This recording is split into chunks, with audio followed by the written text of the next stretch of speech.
Alam mo ba kung bakit binabaliwala ka lang niya? Kasi habol ka ng habol. Pinaparamdam mo kasi sa kanya na sobrang halaga niya. At yun bang hindi ka mabubuhay kapag wala siya? Alam mo, dapat huwag ganon. Kapag ang tao binibaby mo kahit matanda na, may spoiled pa rin yan. Subukan mo nga ang baliwalain at subukan mong i-ignore. At subukan mong siya naman ang maghabol sa'yo.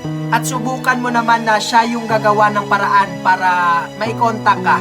Subukan mo, wala namang mawawala. At alam ko namang kaya mo. Pero kung hindi siya hahanap ng paraan para makita at makontak ka, huwag mo na rin siyang kontakin.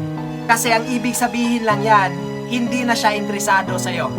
At ang dapat mong gawin ay mag-move on ka na. Di ba nasubukan mo ng baliwalain ka? Mag-move on ka na at sagarin mo na. Ano bang gagawin mo? Mag-move on ka na lang. Sagarin mo na. At huwag ka nang maghabol.